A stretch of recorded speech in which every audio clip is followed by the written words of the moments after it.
Bismillahirrahmanirrahim. Assalamualaikum warahmatullahi wabarakatuh. Alhamdulillahirabbil alamin wa bihi nasta'in ala umuri dunya waddin.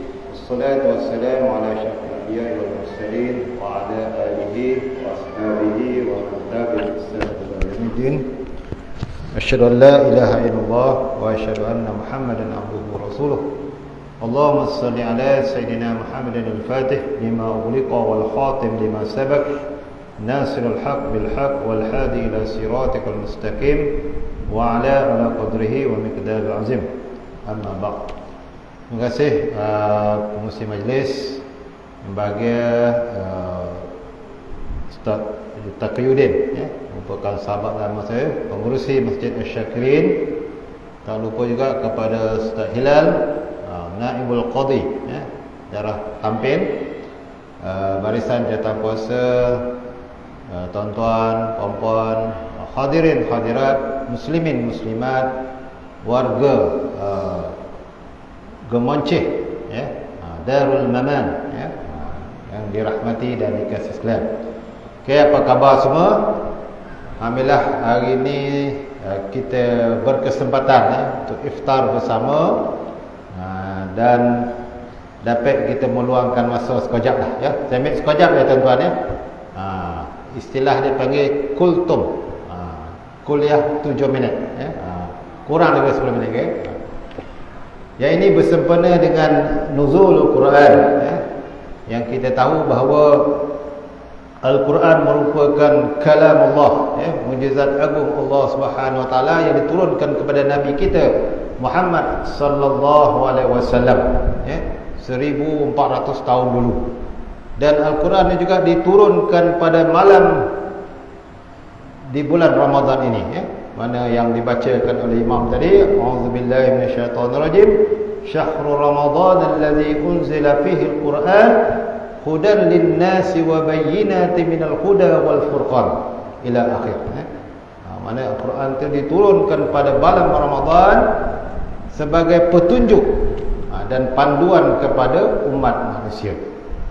Dan kalau ikut sejarahnya, Al-Quran itu diturunkan pada langit dunia ketika di bulan Ramadan ini. Dan lepas itu baru secara berperingkat-peringkat selama 23 tahun kalau ikut sejarahnya, ya.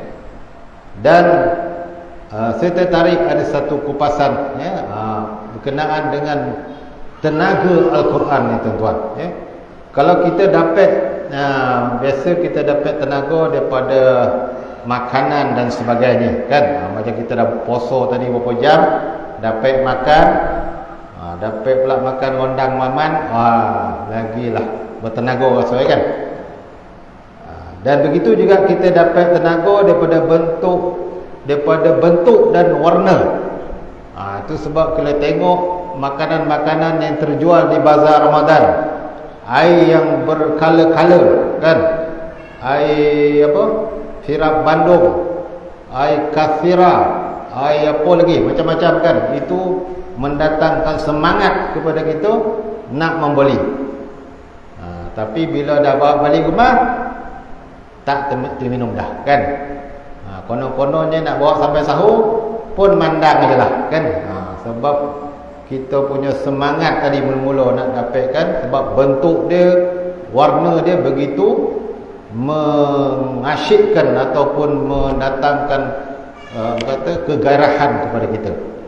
Begitu juga Al-Quran ini, ya, Allah Subhanahu Wa Taala mendatangkan dalam bentuk tenaga bunyi, ya, dengan bacaan, para qari kita, para imam kita, kalau dia baca dengan kuat, insya-Allah dia akan mendatangkan tenaga. Itu sebab kalau tarawih buat 20 rakaat pun rasanya tak ramai yang lagi tu, kalau bacaan imam tu kuatlah.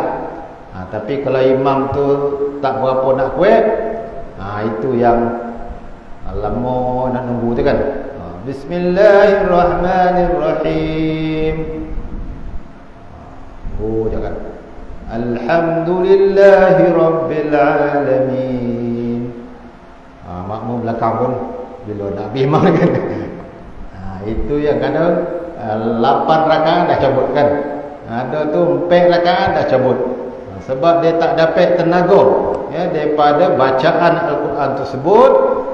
Dan begitu juga kita kalau dalam sembahyang, kena ingat bahawa salah satu rukun sembahyang itu adalah rukun qauli, kan?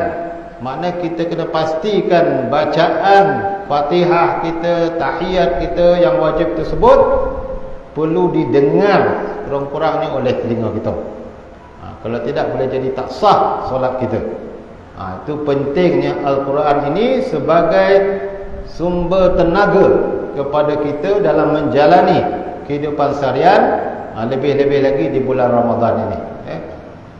Dan insya-Allah kita masih ada kesempatan lagi, ada berbaki beberapa hari lagi nak merebut ganjaran Lailatul Qadar ini. Maka kita berbanyakkan juga membaca Al-Quran, menghayati isi kandungannya dan juga mengamalkan apa yang terkandung dalam Al-Quran tersebut. Dan saya tengok ada satu Ahlul Quran menyatakan, kalau kita nak pastikan kita ni mahir ataupun menguasai bacaan Quran, tengok tempoh masa kita baca. Kalau satu muka surat kurang daripada 3 minit tanpa salah, itu makna dia kita dah mahir dan menguasai Quran. Tapi jangan terlampau laju pula, kan? Takut salah pula nanti dia punya apa, huruf mat dia semua, kan? Jadi cek balik lepas ni, ambil jam, ambil apa, clock sebut, stopwatch, kan? Cek, kita baca daripada ayat pertama, surat pertama tu sampai bawah, dapat tak bawah 3 minit. Mula-mula ni mungkin minta orang cek. Kalau rasa memang tak ada salah, itu mana dia kita dah mahir. Tapi kalau lebih, itu kena belajar lagi lah, kan? Istilahnya baca Quran merangkak lagi, kan? Kesian kan? Orang lain duduk, dia mengangkat baca Quran ya. Tapi tak apa, semangat kita tu nak belajar Quran tersebut. Dia pembelajaran Al-Quran ni sepanjang hayat ya. Selagi mana kita ada apa, keupayaan, kemampuan, belajarlah ya. Kalau rasa malu nak belajar ke masjid, panggil ustaz guru Quran datang ke rumah untuk mengajar secara personal ataupun buat tuition kat rumah, kan? Ataupun secara online. Sekarang pun ada belajar Quran secara online, kan? Tapi penting pastinya kena berguru. Kena berguru. Alhamdulillah saya tengok semangat Al-Quran di kalangan umat Islam semakin meningkat, terutamanya bagi golongan-golongan yang dah pencen dan sebagainya ya. Baru-baru tadi pun saya dah buat sesi temuduga tauliah. Ramai yang mohon nak mengajar Al-Quran, bahkan bukan daripada bidang agama pun, dia minat dan dia belajar, akhirnya dia dapat menguasai tentang hukum-hukum ataupun asas-asas tajwid dan sebagainya. Jadi itulah tuan-tuan, puan-puan, hadirin hadirat, muslimin muslimat yang dirahmati sekalian, di kesempatan ini di Ramadan yang kali ini, kita cubalah sebaik mungkin, sebanyak mungkin untuk menghayati Al-Quran ini. Dan kalau boleh juga Ramadan kali ini kita dapat khatamkan Quran. Walaupun tadi dah khatam, kan? Tapi untuk persendirian kita je sendiri, dapat khatamkan sekurang-kurang sekali pada bulan Ramadan ini. Yang ini sebenarnya kita malu sebenarnya dengan ulama para salafus soleh kita yang dahulu, yang mana saya pernah baca Imam Syafi'i rahimahullah, dia ni sepanjang bulan Ramadan khatam 60 kali.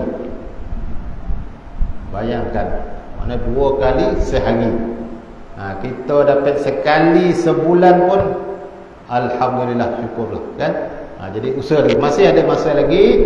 Kita banyakkan baca Quran, menghayati isi kandungan dia, sebab Al-Quran itulah menjadi petunjuk dan juga memberi syafaat kita di akhirat nanti. Banyak contoh-contoh kita tengok berapa ramai orang yang mendapat cahaya ataupun syafaat daripada Al-Quran ini, ya. Macam di Jolabu itu kisah dia kan, ke mana itu, walaupun banjir macam mana pun, tapi Al-Quran dia tetap terpelihara, ya. A'udzubillahi minasyaitonirrajim. Inna nahnu nazzalna al-Quran wa inna lahu lahafizun.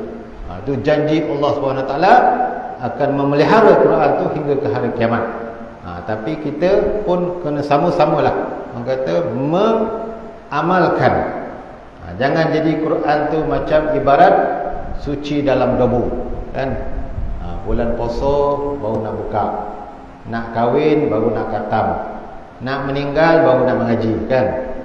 Sepanjang masa kita menghayati, mempelajari Al-Quran ini, mudah-mudahan kita mendapat rahmat dan juga perlindungan daripada Allah Subhanahu Wa Taala. Jadi saya rasa cukup sekadar itu, ya. 7 minit tak? Ya? 7 minit kultum kita pada hari ini. Kita amalkan, dan 10 malam terakhir ini kita buat yang terbaik. Mudah-mudahan kita jadi kuntum khaira ummah ukhrijat linnas ta'muruna bil ma'ruf wa tanhauna 'anil munkar. Kita adalah sebaik-baik ummah. Jadi kena mengamalkan Quran dalam apa juga kehidupan kita, ya. Jadi mohon maaf panjang penyampaian. Jadi saya sudahi dengan wabillahi taufiq wal hidayah. Wassalamualaikum warahmatullahi wabarakatuh.